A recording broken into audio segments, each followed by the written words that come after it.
வணக்கம் உறவுகளே, நான் உங்கள் சத்யா. ஒரு பேச்சாளர் மேடையில் பேசிகிட்டு இருக்கும்போது ஒரு 500 நோட்டை காட்டி இது யார் யாருக்கெல்லாம் வேணும் அப்படின்னு கேட்டாராம். அப்போ எல்லாருமே கை தூக்குனாங்க. திரும்ப அந்த நோட்டை ரொம்ப கசக்கி கீழே போட்டு மிதிச்சு இப்போ இது யாருக்கு வேணும் அப்படின்னு கேட்டாராம். எல்லாருமே கை தூக்குனாங்க.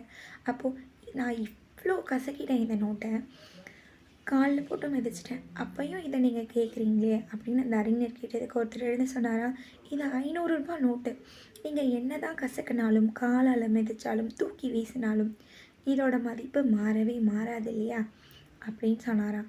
அதை தான் அந்த அறிஞர் சொன்னாரா. அதுக்கு அந்த அறிஞர் சொன்னார், இதே மாதிரி தான் உங்களோட சுய மதிப்பு என்னென்னு நீங்கள் தெரிஞ்சுக்கணும். உங்களை ஒருத்தர் உதாசீனப்படுத்தினாலும், உங்களை ஒருத்தர் இவங்க வேண்டான்னு ஒதுக்கினாலும், உங்களை அசிங்கப்படுத்தினாலும் அவமானப்படுத்தினாலும் அவங்க முன்னாடி உங்களோட சுய மதிப்பு என்னன்னு நீங்கள் தெரிஞ்சுக்கிட்டு வாழ்ந்து காட்டணும். உங்களோட மதிப்பை நீங்கள் தெரிஞ்சுக்கிட்டாதான் வாழ்க்கையில் முன்னேற முடியும்.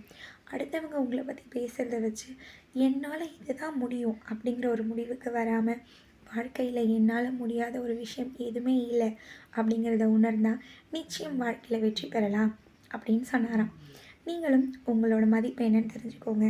உங்களை விட்டு விலகி போகிறவங்க கிட்ட 10 அடி 1 அடி அவங்க உங்களை விட்டு விலகினாங்கன்னா நீங்கள் 10 அடி விலகி வந்துடுங்க, தப்பே கிடையாது.